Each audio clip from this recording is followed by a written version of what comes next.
Tout le monde et YouTube. Donc, pour cet épisode, nouvel épisode, on est de nouveau dans le théâtre, alors que Samael s'est laissé aller complètement dans un ricanement démoniaque accompagné de sa hyène. Les ricanements des deux emplissent totalement le hall du théâtre. Les personnes présentes se sont totalement figées à l'intérieur de la grande pièce, de la vaste pièce. Et donc tu es, vous êtes, Scarlax et toi, au milieu donc de cette pièce avec pas mal de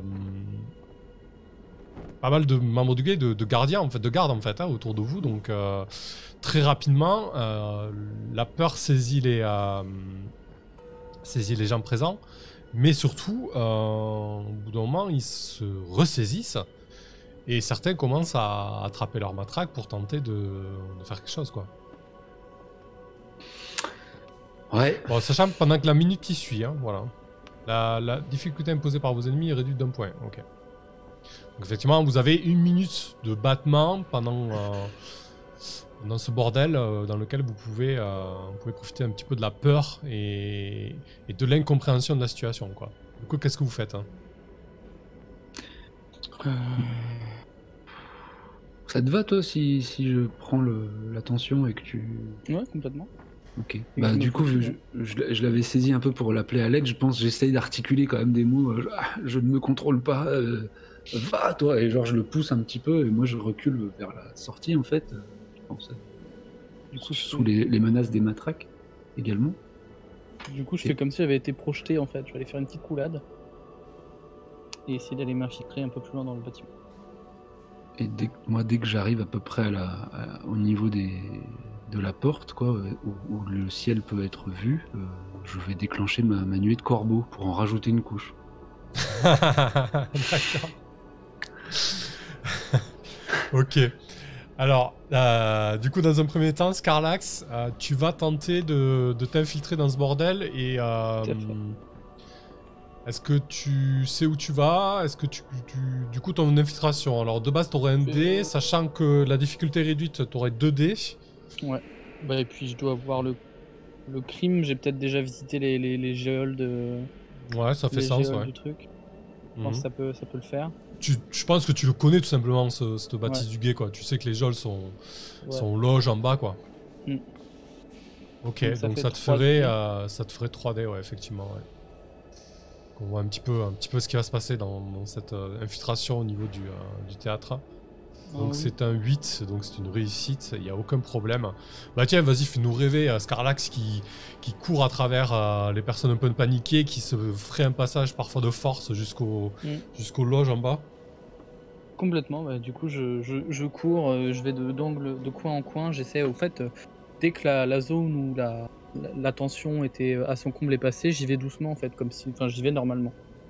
D'accord. Comme si j'étais autorisé à venir là, qui viendrait dans des géoles de cette manière, se cacher au milieu de tous, me semble être la meilleure idée.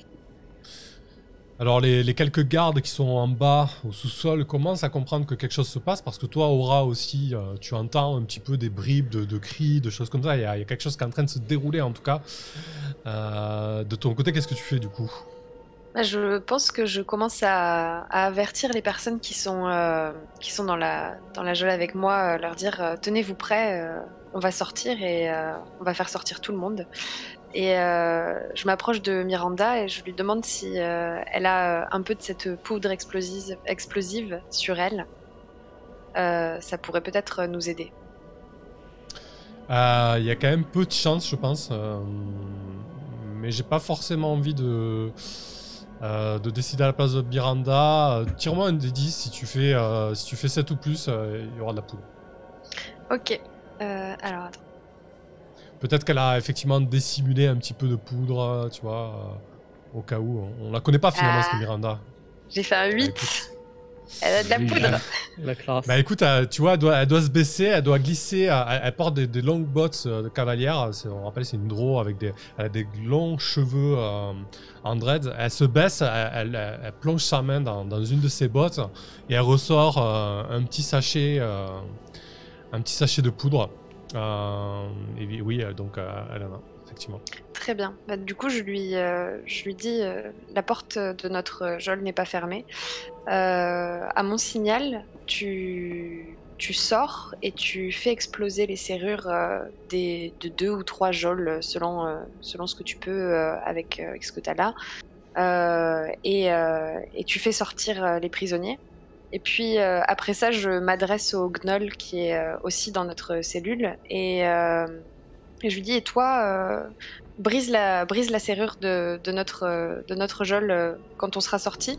Et puis, si tu peux en briser 2 ou 3 autres pour libérer les suivants, n'hésite pas, fais-toi plaisir. Et puis ensuite, allez où vous voulez, vous êtes libre. Ok. Moi, ce qui m'intéresse avec Miranda, c'est potentiellement, on peut considérer que c'est une attache que tu as eue à la dernière session. On n'a pas forcément parlé des attaches lors de la dernière session. Mais concrètement, j'ai quand même envie de savoir comment ça se passe pour elle, parce que tu lui demandes quelque chose de dangereux. Manipuler de la poudre comme ça, sans forcément dispositif adapté, ça peut craindre pour elle. Et en plus de ça, il y a encore des gardes. Du coup, donc contre... J'ai un peu zappé comment ça marchait les attaches. Je crois que tu jettes un des 10 tout simplement pour voir un petit peu comment ça se passe pour elle. Ok, en fait. Parce que du coup moi j'avais l'intention de... Enfin, une fois que tout le monde commencera à sortir, peut-être même un petit peu avant, avant que tout le monde commence à sortir, je pensais me charger moi-même des gardes en les distrayant avec un de mes moves. Mais on va voir ce que ça donne pour Miranda d'abord. Ouais, mais juste on le garde sous le coude. Ouais. Ok, t'as fait 9 ? Ouais. Bon, ça se passe très bien pour elle, il n'y a pas de problème. Parfait. Ok, ça marche. De ton côté, du coup, tu sors en même temps Non, je pense que je sors en premier. Je leur dis bien que j'ai un signal. Enfin, je pense que je crierai très fort liberté et que ce sera le signal pour que chacun sorte. Et moi, je vais juste sortir de ma cellule et aller vers les gardes qui sont les plus proches. Et je vais utiliser mon move Discord. Ok, donc alors, ils étaient 2 effectivement en faction. Ils gardaient l'escalier d'accès à l'étage supérieur en fait. Ok, bah, très bien.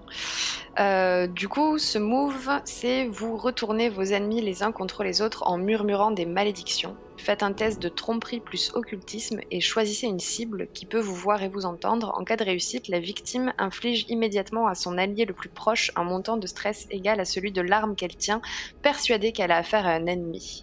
Et si elle n'a pas d'allié à proximité, le sort n'a aucun effet. Mais là, comme ils sont 2 gardes, y en a juste un qui va taper sur l'autre si j'ai réussi mon test.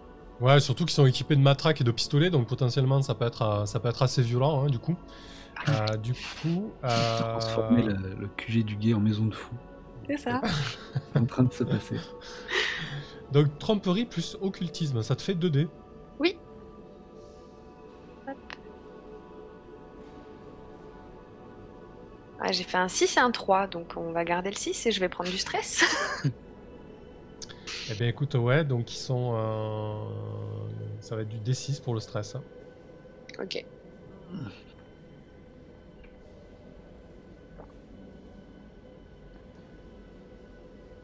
J'ai fait 3. Ok, je vais faire un test de contre-coup. J'ai beaucoup de magie noire pour quelqu'un qui a pas eu son repas du soir. C'est clair. Okay. Tu vas avoir un contre-coup. T'as fait un 4, oh là là. Oui. C'est passé près, hein. Ah non, mais là, t'as un contre-coup par contre. Ah bon? Et oui, parce que t'avais déjà... Faire strictement inférieur.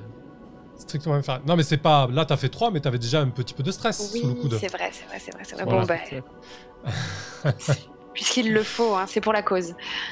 Ouais, effectivement. On va revenir là-dessus. Pas obligé que ce soit immédiat. En tout cas, ce sera un contre-coup moyen. Du coup, ce qui se passe, effectivement... Décris-nous comment tu t'approches des gardes et comment tu... C'est quoi ces malédictions, là? Ah bah je louvoie vers un des gardes et je pense que je prends un air un peu absent. Je dis mais comme c'est étrange, j'étais dans ma cellule et je ne suis plus dans ma cellule. S'il vous plaît, il faut que vous m'aidiez. Et je me jette dans ses bras et je murmure ma malédiction. Je lui dis quelque chose comme mais et si l'autre garde était un traître, et je murmure des mots dans une langue exactement dans une langue un peu oubliée, un peu fourchue, et je me recule tout d'un coup pour le regarder attaquer l'autre garde, et je hurle « Liberté !» Et là, Miranda sort, elle fait exploser, je pense, 2 ou 3 serrures des autres cellules, et les autres prisonniers commencent à sortir. Le gnoll, qui a bien écouté ce que je lui ai demandé de faire, casse la serrure de notre cellule et profite de l'agitation pour en ouvrir 2 ou 3 autres. Et puis tout le monde commence à se précipiter vers la sortie. Et je récupère mes muses qui se joignent avec moi à la foule. Du coup, je pense que Scarlax, tu vas arriver avant de descendre l'escalier, tu sais, pour accéder au sous-sol. Il y a déjà beaucoup de gardes qui commencent à paniquer, etc. Et surtout, tu vas avoir une vague de personnes qui montent vers toi, vraiment hétéroclites, quoi. Des criminels, des humains, des gnolls, des drows. C'est vraiment un gros bordel. Et du coup, tu croises, finalement, vous croisez avec Aura, quoi, tu vois. Ouais, je pense que quand je te vois, je t'attrape par la main d'un coup et je te dis non mais on va pas rester ici, il faut sortir maintenant. Ça te fait quoi, Scarlax, quand tu la vois saine et sauve, du coup? Je suis soulagé quand même très très soulagé. Je suis content de voir que tout va bien. Aura. Passons par là. Samael est en train de jouer un tour à l'entrée. L'attention doit être focalisée sur. Parce que c'était prévu, les trucs chelous et tout. Je sais pas, non, j'ai bien compris que c'était pas prévu parce qu'il me l'a dit, mais il faudra penser à le récupérer. Il n'avait pas l'air dans la meilleure des formes. Mais je m'en occupe. Restez bien derrière moi avec. Alors, on est quand même dans un théâtre sur plusieurs niveaux, avec des grandes pièces, des grands amphithéâtres qui ont été reconvertis en dortoirs, casernes, etc. Donc, il y a quand même beaucoup de personnes qui crèchent sur place et qui sont en faction, etc. Donc concrètement, là, quand vous allez retourner vers la pièce principale, vers le hall pour sortir, quand vous rebroussez chemin, vous allez retrouver un hall qui n'est plus dans l'état dans lequel tu l'as laissé, Scarlax, puisque les membres du guet ont commencé quand même à se mobiliser et à s'organiser. Si c'est un théâtre, j'imagine qu'il y a des fenêtres, notamment sur les côtés. On est d'accord que ce n'est pas barricadé. Voire même une entrée des artistes. Une entrée des artistes. Alors ils l'ont un petit peu réaménagé. Ouais. Tu te doutes bien que c'est un bâtiment du guet, donc les fenêtres au premier niveau ont été un petit peu barricadées, surtout dans un quartier un peu craignos. Par contre, les fenêtres des autres niveaux, non. Tu as pu le remarquer quand tu étais dehors. Et effectivement, tu connais bien la bâtisse. Il y a des entrées sur les côtés et derrière, il y a plusieurs autres sorties. Donc effectivement, si tu rebouches chemin, tu peux rapidement, avant de t'engager dans le hall, vous engager dans le hall, tu peux rapidement te rendre compte que ils sont en train de se mobiliser, quoi. Il y a beaucoup de gardes. Attendez, laissez passer les prisonniers, on va trouver un autre chemin. Par contre, je garde Miranda avec moi. Ouais, d'accord. Si ma mémoire est bonne, elle va rejoindre le cercle des muses. Si ma mémoire est bonne, les escaliers sont par là pour monter à l'étage. Et d'ici, on sortira avec une corde. Parfait. De ton côté, Samael, donc t'as reculé le temps que tout le monde reprenne ses esprits. Donc tu te retrouves dehors, là. Il faut imaginer ces grandes marches en marbre venu du sud, marbre rosé et veiné presque de doré. Et les rayons de la lune, allez, c'est la pleine lune, quoi. On joue à fond le cliché, quoi. Tu vois, les rayons de la lune sont complètement illuminent complètement la pièce, en fait. Enfin, les marches, et toi, tu te retrouves sur ces marches, sur le palier, face à cette grande porte où les ombres de la nourricière sculptée se projettent sur la façade. Qu'est-ce que tu fais, du coup ? Donc je suis toujours soumis au rire nerveux ou comment? Non, c'est passé, voilà, t'as repris un peu tes esprits quand même. Et qu'est-ce que donc les gardes sont focalisés alors concrètement là, t'as eu le temps de reculer, etc. Mais tu vois la même scène dans le hall, ça commence à se mobiliser, ça descend des escaliers, voilà, ça se bouge, quoi. Et derrière toi aussi, bon, mais ça commence aussi un petit peu à comprendre que quelque chose se passe au niveau du théâtre du guet, quoi. Et en termes d'attention sur ma personne, qu'est-ce qui est... T'as quelques gardes du guet qui comprennent que c'est toi la menace, tu vois. C'est toi qui as foutu le bordel, quoi, tu vois. Ok. Je suis pas sorti. Très bien. Non, je ne vois pas mes amis sont descendus à un niveau inférieur. Enfin, en tout cas, Scarlax, je l'ai perdu de vue. Tu t'avais parlé d'une nuée de corbeaux. Oui, mais j'essayais d'identifier un peu la scène à voir si... derrière toi, t'as pas de menace immédiate, mais il y a clairement des gardes qui convergent vers le théâtre. Mais t'as pas quelqu'un dans ton dos avec une hallebarde en train de te dire bouge plus, quoi, tu vois.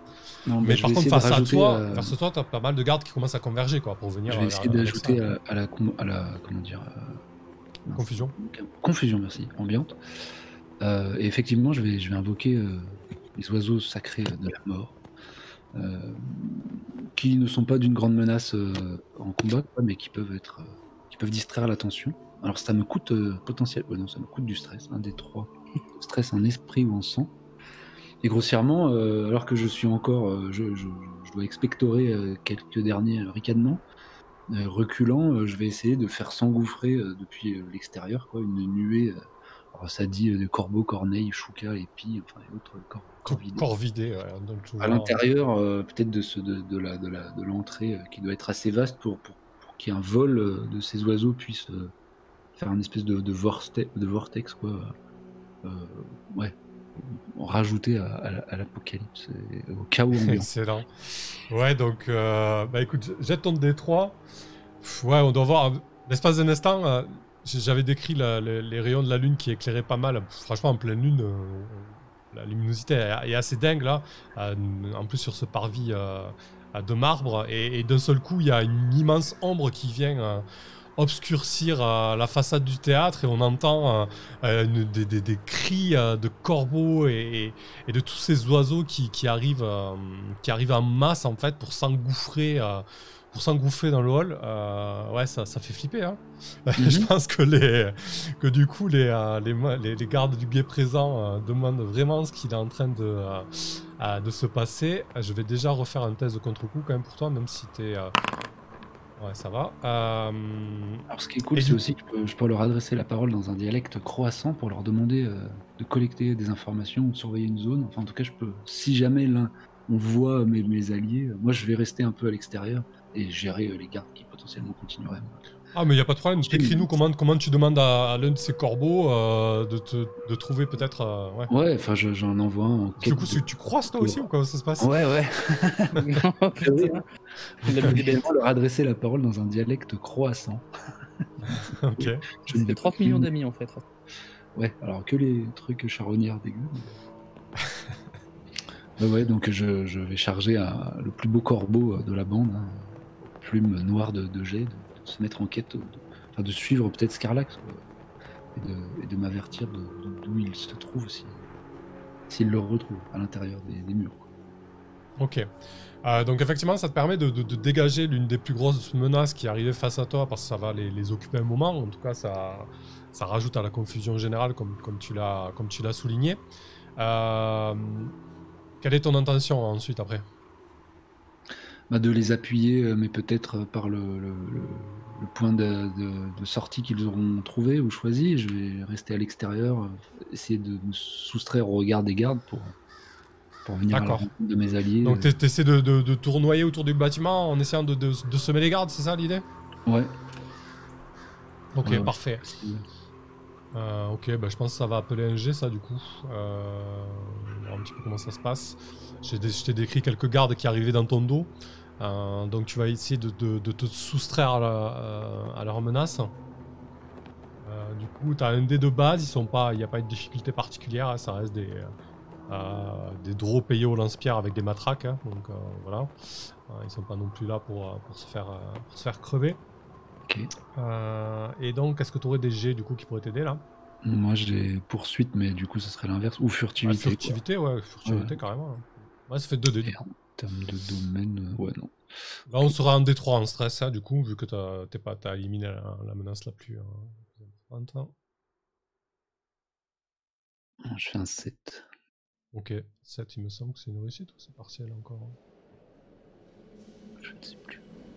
Hop, non, 7 c'est réussite mitigée, tu vas pouvoir rajouter un des 3. Tire à chaque fois.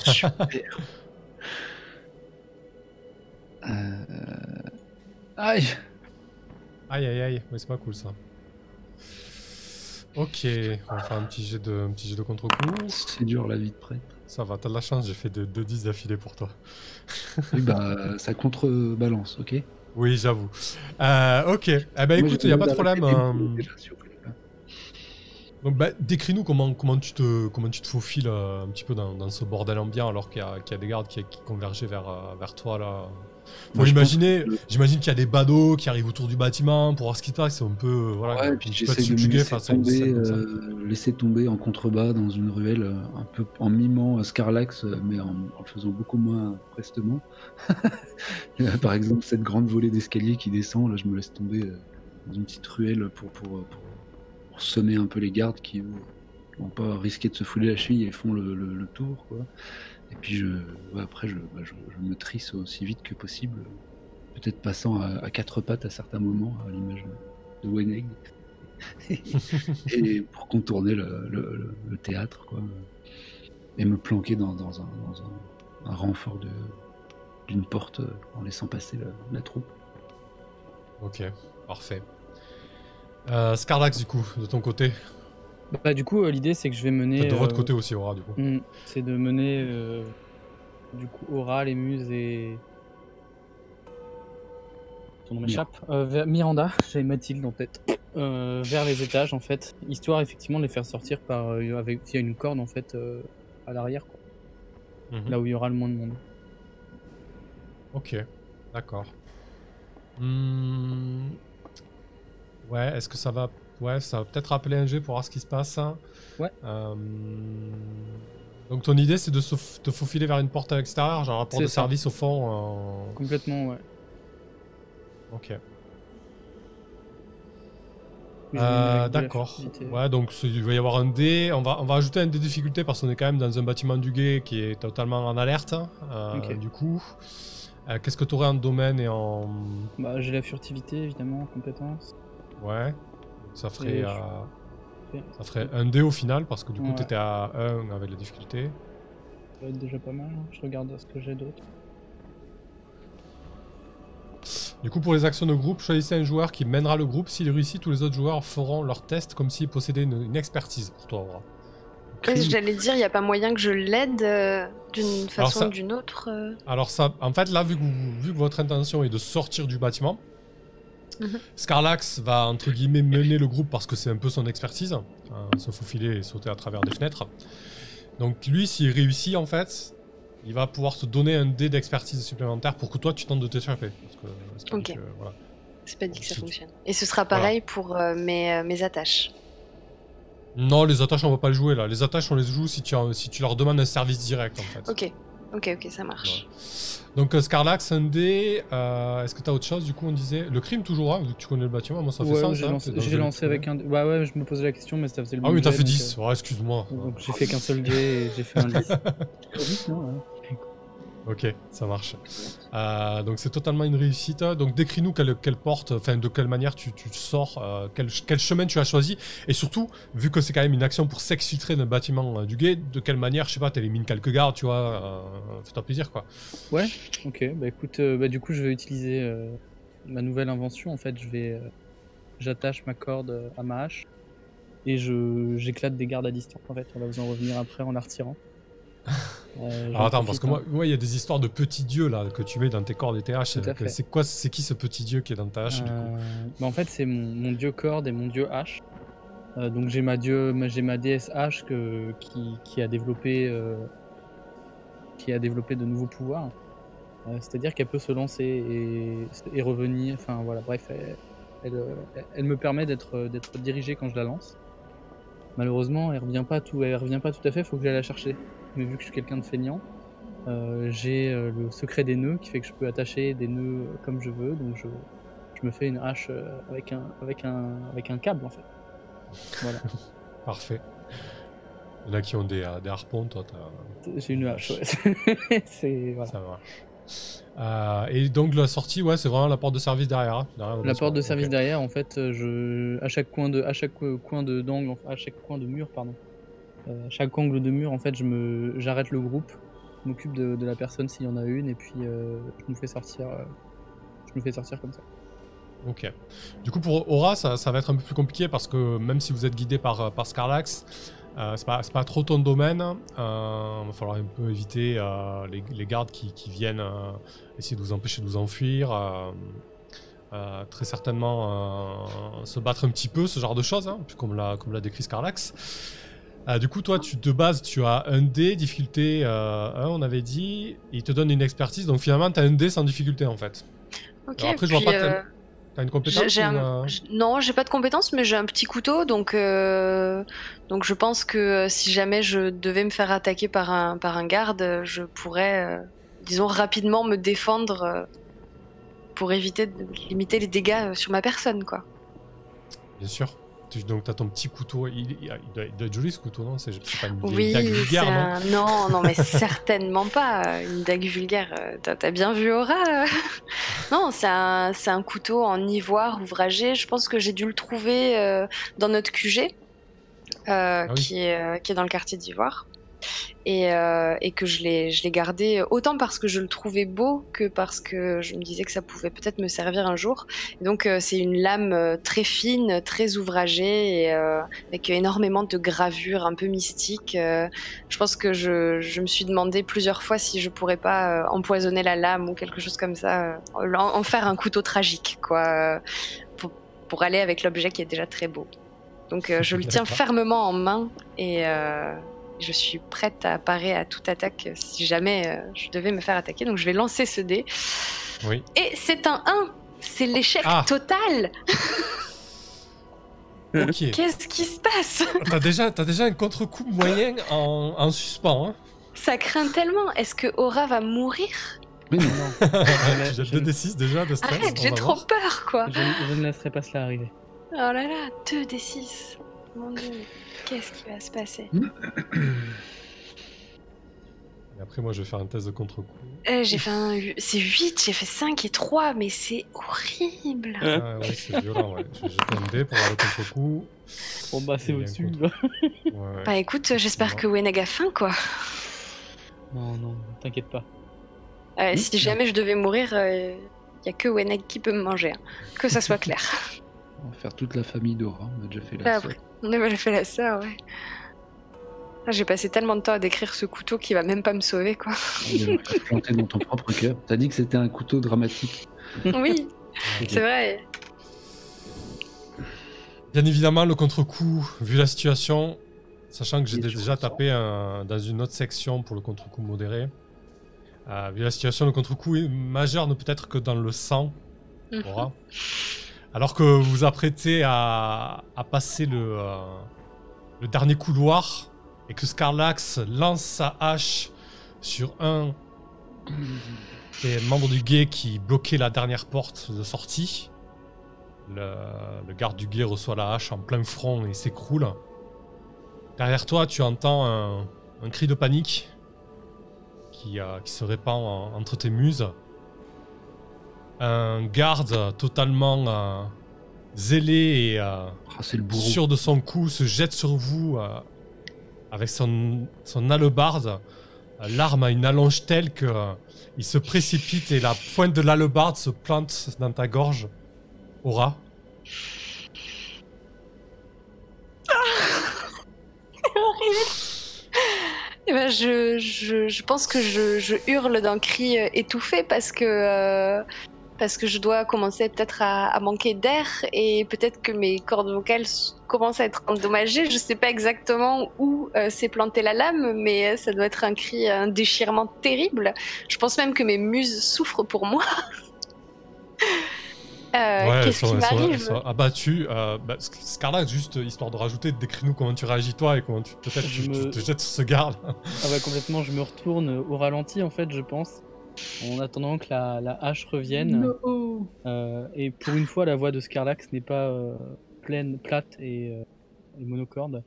Non, Ah! Et du coup, je me jette sur le garde, histoire de le dégager, au mépris de ma propre santé, en fait. Je sais pas si je le bute ou si quoi que ce soit qui se passe, mais une fois géré, je me précipite auprès d'Aura. Ok. Donc Aura s'écroule évidemment. Le contre-coup que j'ai choisi, c'est Agonie. Vous êtes en train de mourir, au choix. Faites un dernier coup d'éclat avant de passer l'arme à gauche et faites votre test, si c'est le cas. Ou raccrochez-vous désespérément à la vie et perdez au passage un élément vital. Oh là là, mais c'est horrible comme choix. Mais je pense que... je suis désolée pour les fans d'Aura, mais je pense qu'elle va mourir dans un coup d'éclat terrible, parce que jamais Aura n'acceptera la demi-mesure. Elle voudra pas avoir un organe rafistolé ou non, je crois pas. Enfin, dis-moi ce que t'as à proposer qui ne lui ferait pas perdre de sa grandeur, parce que sinon ça va être. Bah pour moi, l'élément vital, c'est clairement la voix, quoi. Tu vois ? Ouais, voilà, ouais. D'accord. Hein. Mais après, on est dans Spire, donc ta voix, tu pourrais la recouvrer. Ça pourrait être un enjeu majeur de ton personnage, recouvrer la voix. Et on est quand même dans un trip mystique avec des Aelfir qui se maintiennent en vie, etc. Donc effectivement, Aura serait en difficulté et jamais elle retrouverait sa grandeur ou sa voix qu'elle avait avant. Peut-être que ça lui posera des problèmes. Mais en tout cas, si tu veux laisser cette porte d'entrée, c'est possible, cette option. Si tu veux mourir dans un coup d'éclat, moi je suis totalement pour aussi et ça me va. Non, mais si tu veux donner une autre épaisseur à Aura, c'est possible aussi à travers ça. Ah putain, c'est hyper dur comme choix, quoi. On peut pas raconter ce que fait Samael le temps que je me décide. Non, mais... Voilà, et dans tous les cas, Scarlax, je pense que tu vas devoir tirer le corps d'Aura en fait en dehors de la bâtisse, quoi, hein, simplement. Ah ouais, attends, parce que si je décide de mourir dans un coup d'éclat, moi je fous le feu au repère des gays, en fait. C'est un coup d'éclat final, mais voilà, je suis pas sûre, parce qu'en même temps, c'est intéressant d'avoir un personnage qui peut renaître de ses cendres, enfin, étant très haut, redescendre très bas et remonter. Peut-être pour assurer ton choix, le contre-coup modéré que j'avais choisi, j'allais vous en parler à la fin de cette scène-là. Le lendemain, vous allez voir dans les journaux, etc., le visage d'Aura, en fait. Le contre-coup, c'est criminel, du coup. Et on vous accuse d'être un criminel, que ce soit vrai ou non. Des avis de recherche portant votre nom et votre portée tapissent les rues du quartier où vous avez commis votre forfait. Si l'affaire est particulièrement croustillante, votre nom et votre visage font leur apparition dans les journaux. Là, concrètement, l'évasion du guet, tu vois, c'est Aura qui sera mis dans la scène. Donc peut-être ça peut te pousser au choix de vouloir conserver Aura. Mais franchement, la porte est ouverte aussi pour autre chose. Il n'y a aucun problème. Non, mais vas-y, je pense que Aura va souffrir. Mais qu'elle va vivre et que le guet ne brûlera pas aujourd'hui. Elle va parler comme Scarlax. Je crois même qu'elle va décider de ne plus parler du tout et de trouver quelque chose pour parler à sa place. Ok. Non mais ok, Aura va vivre. C'est vraiment, voilà, il n'y a pas de problème. Si tu veux recréer un personnage, moi j'y vois pas d'inconvénient, mais ça peut être intéressant aussi de faire évoluer Aura dans autre chose, quoi. Ben, on va voir. On savait que c'était que ça allait être dur, hein. Donc ok, Aura ne meurt pas. Ok, en tout cas, elle est à l'agonie, Scarlax. Vas-y, décris-nous comment après être débarrassé de ce garde. Je la porte du coup dans mes bras.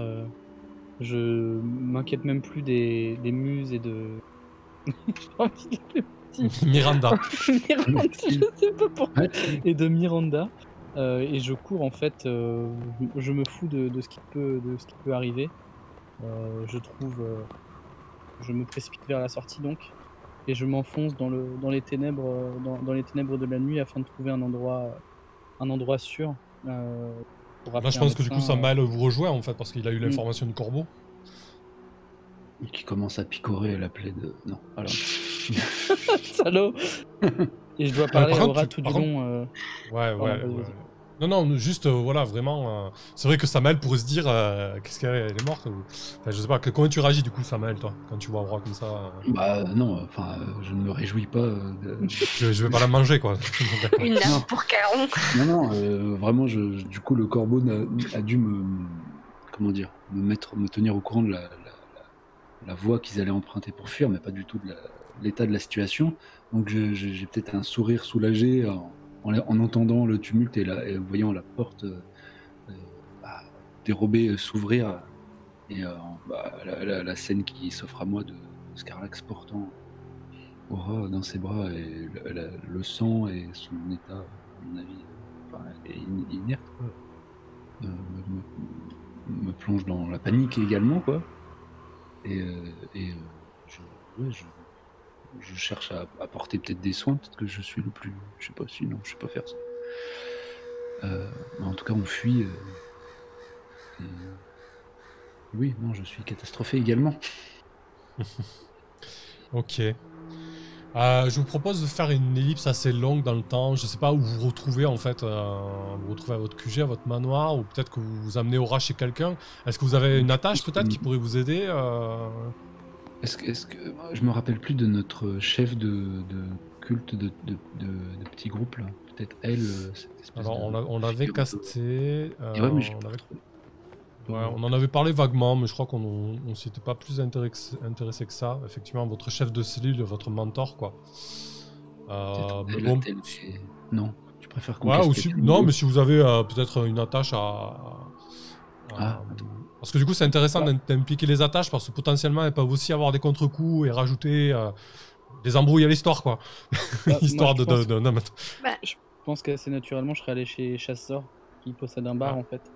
Aura, tu pensais peut-être à quelqu'un, toi aussi? Oui. Moi, j'avais envie de suggérer la Elfire chez qui j'avais fait mon service, avec qui j'étais restée assez proche, qui continuait à employer mes services d'artiste et qui était très attaché à moi. Mais je sais pas si c'est une bonne idée d'aller chez un Elfire pour se faire soigner, quoi. Voilà, c'est juste que c'est quelqu'un de puissant et d'important qui peut éventuellement peut-être me garder caché un moment, quoi. Je sais pas.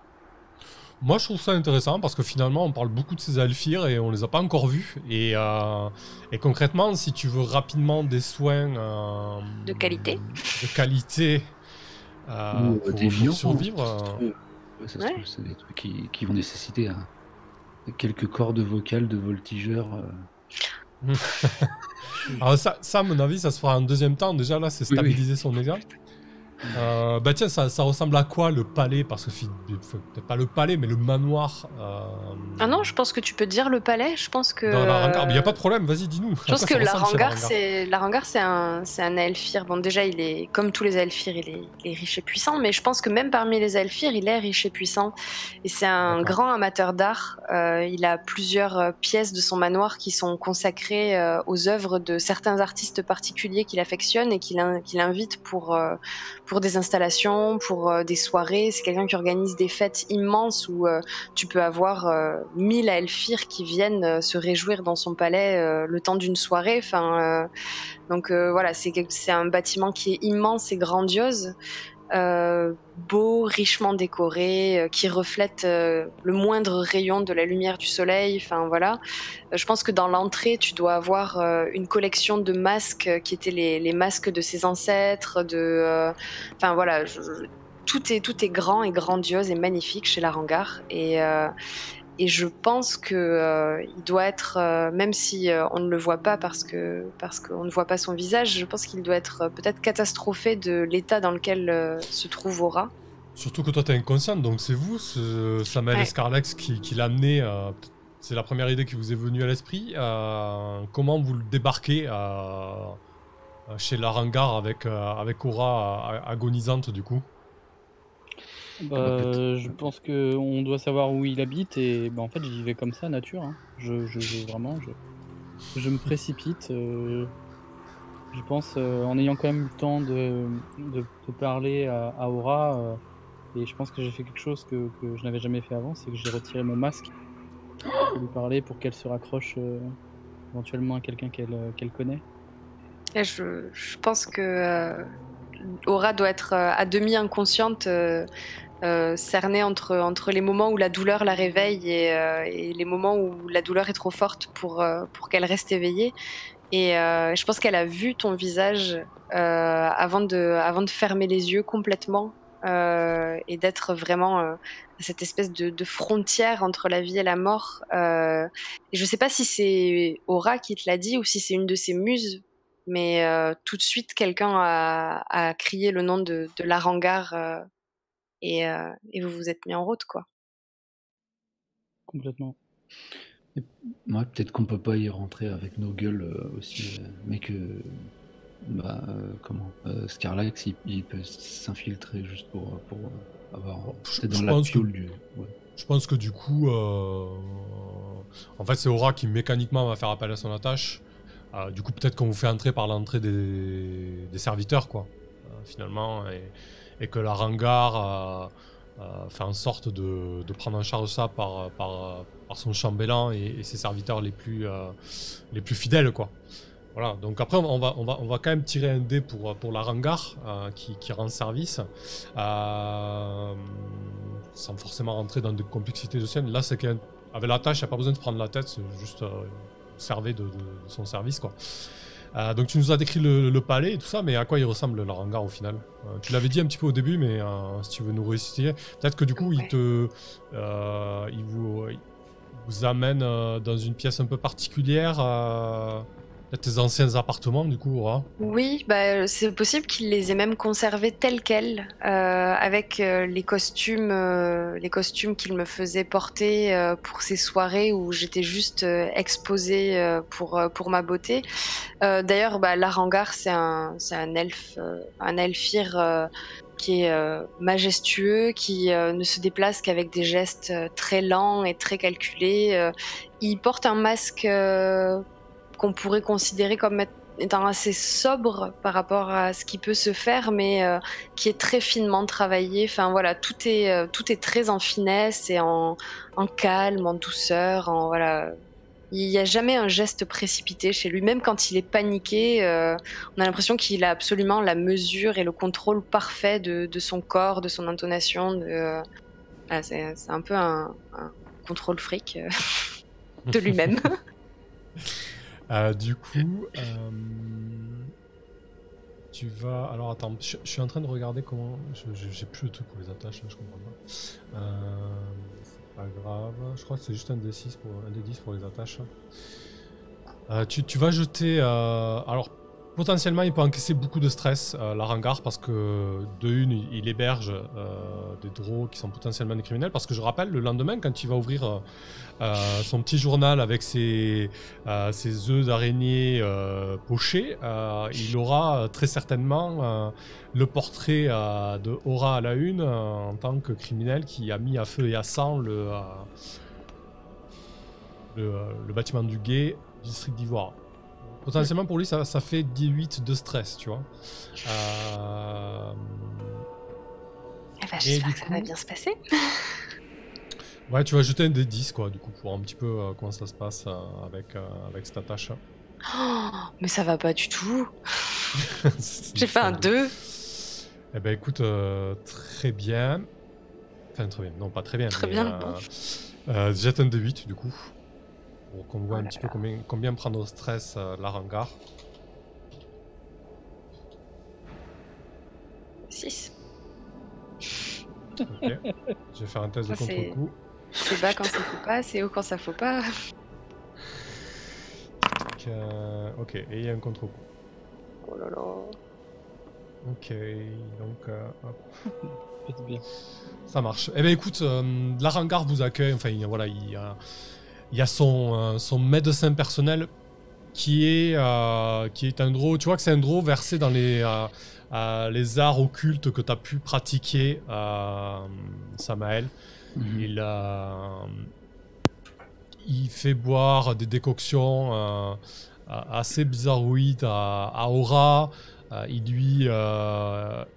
lui pratique une transfusion assez surréaliste. Tu sais même pas ce qu'il injecte dans son système sanguin. Voilà, il passe la nuit à s'occuper de Aura qui le lendemain matin reprend connaissance. Alors tu es encore très très faible, tu ne peux plus parler effectivement, tes cordes vocales ont été tranchées, tu as une énorme balafre au niveau de la trachée, tu as très certainement énormément de mal à déglutir. Et du coup, concernant...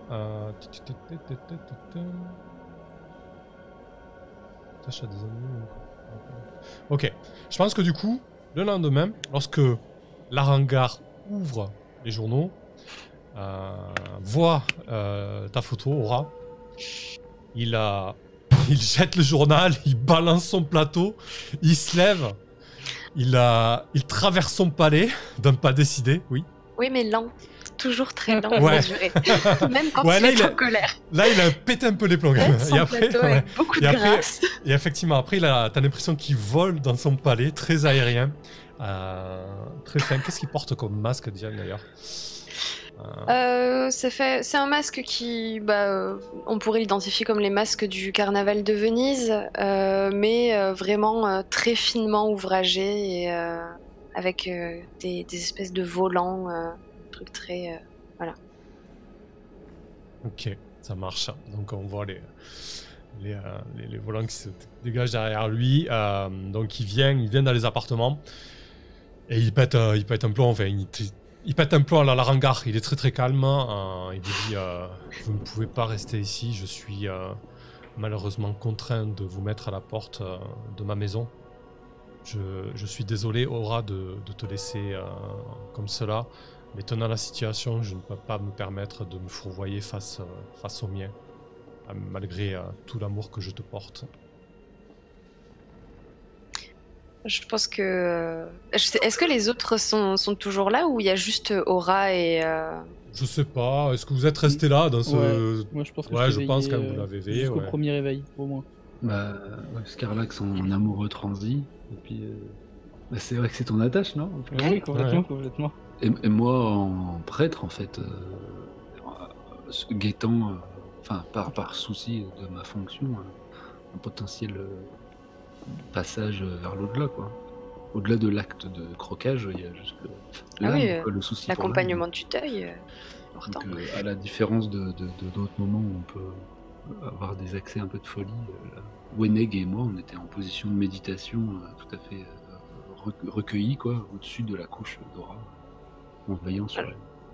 Je pense que je sais pas si je suis en mesure de me lever, mais je vais tenter de au moins me relever et sortir du lit dans lequel je suis allongée et m'approcher peut-être difficilement. Je pense que s'il y a une de mes muses qui est restée, elle doit m'aider à m'approcher de l'Arangar et c'est difficile parce que je peux pas parler, donc j'essaye de m'exprimer avec des gestes. Faut clairement qu'on te porte, faut clairement qu'on te soutienne, quoi. Ok, du coup je suis bras dessus, bras dessous avec cette muse qui est restée avec mes amis et j'attrape délicatement la main de l'Arangar pour y déposer un baiser et je pense que c'est comme ça que je lui signifie que je suis reconnaissante et que je vais partir parce que je ne veux pas qu'il ait d'ennui et je fais un signe un peu las et un peu faible de la main vers Scarlax et Samael pour leur dire que nous partons. Très bien. Et nous partons. Je pense qu'on va pouvoir conclure là-dessus pour ce soir. On n'aura pas de cliffhanger cette fois-ci, mais je pense que c'était suffisamment intense pour pas qu'on en ait besoin. Juste mécaniquement, pour l'Arangar, donc c'est en danger. C'est un contre-coup modéré pour une attache. Votre attache a des ennuis, vous ne pouvez plus faire appel à elle jusqu'à que le problème soit résolu. Voilà. Tant que tu es considéré comme une criminelle, tu ne peux plus avoir de contact avec l'Arangar. Très bien. Pas être facile. Ouais. Eh ben, quelle fin de session. Pouf. Bon, on n'a pas mangé des riches, mais on a fait cramer un comico. Mais non, on n'y a même pas mis le feu. On n'y a même pas mis le feu. C'était l'option. T'inquiète pas, ça va, on va régler ça parce qu'ils ne sortiront pas. Pour celles et ceux qui sont encore dans le chat, n'hésitez pas à nous dire ce que ça vous a plu. Il y a Alec Gadi qui nous dit totalement, c'est pour ça que j'ai réagi par l'humour, mais c'est super puissant, GG, parce qu'il dit que c'était chaud la scène. Le Cortex qui dit plus ça va mal, plus ça va mal. Ouais, effectivement, là, c'était sur la fin, là. Mais du coup, c'est vrai que j'adore ces moments. Moi, ce que j'aime bien, finalement, il y a des fois, on peut y voir un espèce de trip sadique du MJ, mais moi, je me positionne pas du tout dans cet aspect-là. Moi, ce que j'adore, c'est l'intensité, du coup, quand on s'attache au personnage et tout. Et c'est vrai que quand les systèmes te permettent d'arriver à des scènes comme ça, je trouve que c'est génial, quoi. Mais de l'autre côté, voilà, il faut que les joueuses et les joueurs aussi veuillent bien se laisser porter par ça et s'y donner, parce que du coup, c'est pas évident non plus de sacrifier son personnage ou d'arriver à de telles extrémités, quoi. Du drama. Mais ouais, c'était chouette, ouais. C'était vraiment, c'était vraiment très très cool. Et j'avoue que là, du coup, il y a eu beaucoup de stress, beaucoup de contre-coups. Ça commence à être compliqué. Et ouais, je trouve que après la 3e session, là, ça gagne énormément en intensité. Au début, je savais pas trop comment prendre la folie de Samael. Je me suis dit, ouais, ça a donné un petit effet un petit peu pas clown, mais un petit peu burlesque, enfin bizarre, tu vois, qu'il y a un truc qui pop comme ça n'importe comment. Mais finalement, on a réussi à le raccrocher à la technologie, donc à donner un petit peu de sens avec la foi de Samael, donc ça sort pas de nulle part non plus. Donc effectivement, ça sera intéressant de faire ressortir ça à chaque fois que potentiellement Samael verra de la technologie, quoi. Non, une cafetière. C'était chouette. Axel, de ton côté? Bah, c'était bien. Du coup, toi, Scarlax, t'as surtout subi tes compagnons au final, quoi. Bah, en fait, je passe vraiment entre les gouttes. C'est rare, mais j'ai beaucoup de chance sur mes jets. Donc voilà. En général, c'est ça. Là, c'est simple, t'as zéro stress depuis le début. J'ai zéro stress depuis le début. J'ai pas touché à ton stress, quoi. C'est ça. Je passe entre les gouttes. Je suis effondré par ce qui est arrivé à la magnifique voix de Dora. Terrible. Mais bien, ça fait ressortir des trucs. Il va y avoir de la vengeance dans l'air, moi je vous le dis. Komiko, il va disparaître, ça va passer à la moulinette.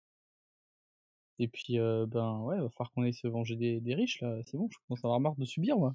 On va les faire péter, du coup, ce que je trouvais intéressant, dans une situation comme ça, je pouvais difficilement taper ailleurs que dans un contre-coup de sang, quoi. Oh bah, clairement. Sachant que j'étais déjà allé chercher dans l'ombre au niveau du crime. Et du coup, ce que je trouvais intéressant aussi avec l'agonie, c'est le choix. Concrètement, ça m'aurait pas dérangé que tu recrées un personnage, mais du coup, vu qu'on était dans un trip un petit peu de corps qui sont plus ou moins trafiqués, machin, je trouvais intéressant de vous poser aussi le dilemme moral par rapport au culte de Charon, etc., et par rapport aux Alphir qui servent des corps, et les thanatologues qui sont plus ou moins mêlés à ça, etc., et puis les pourpres aussi, de dire, attendez, ça peut vous arriver à vous aussi, et qu'est-ce que vous faites? Est-ce que vous vous servez aussi de ces ressources ou pas, tu vois?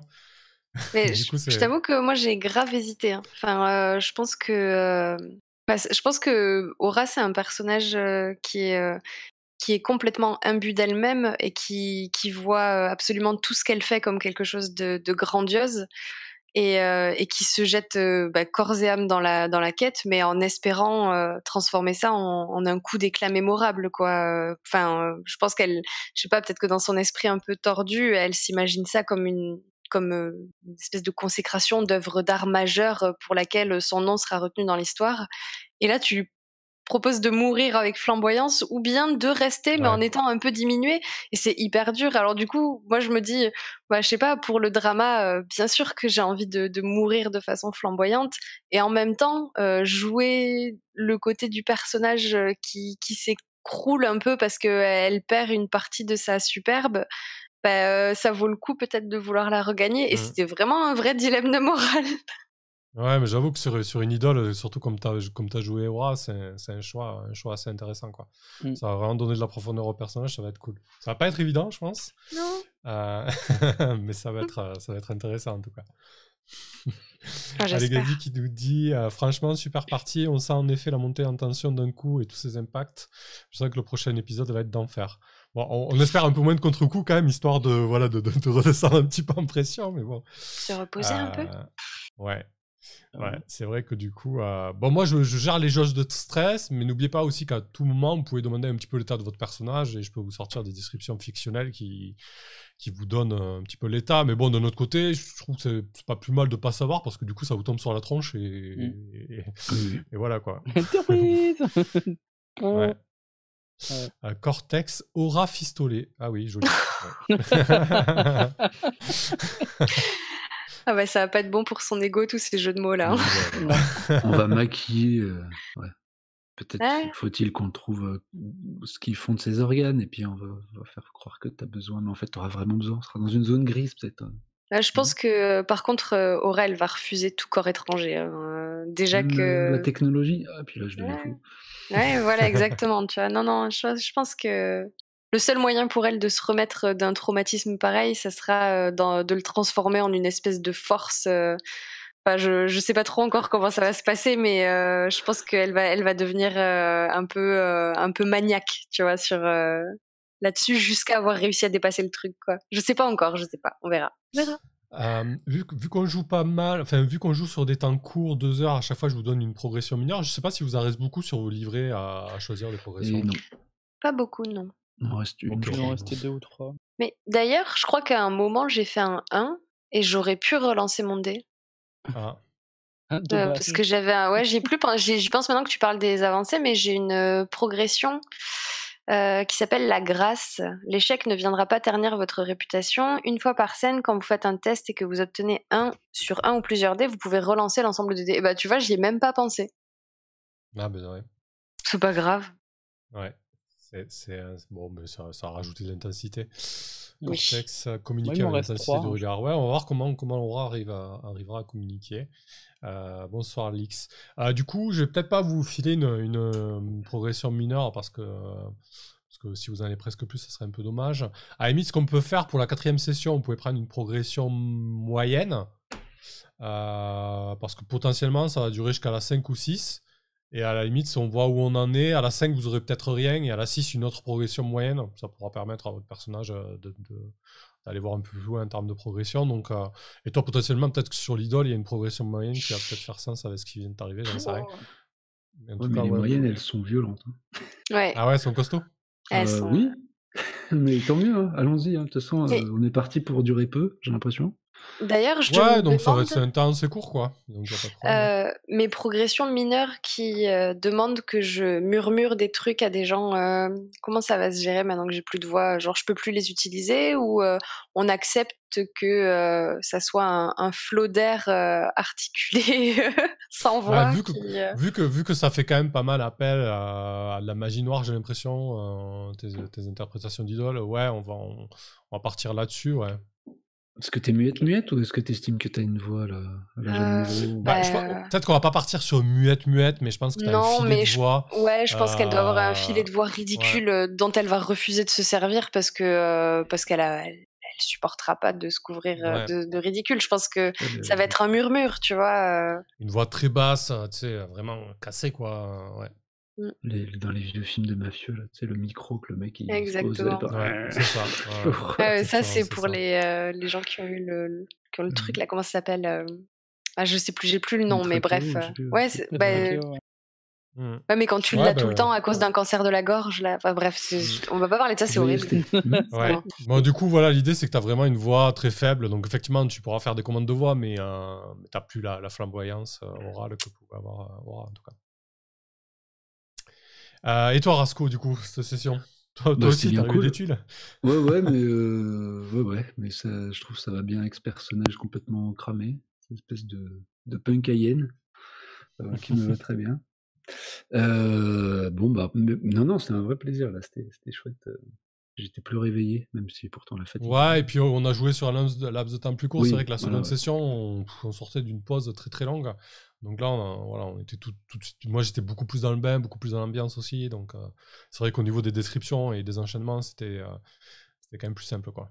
Mais c'est pas mal qu'on finisse pas sur un cliffhanger parce que ça nous permettra de reprendre un peu la main en début de séance prochaine sur un plan de notre confection, quoi, une espèce de, parce que là on a beaucoup joué en réaction, parce que ça va vite puis on joue sur des temps courts, mais c'était top. Effectivement, c'est pas plus mal, ouais. Très très chouette.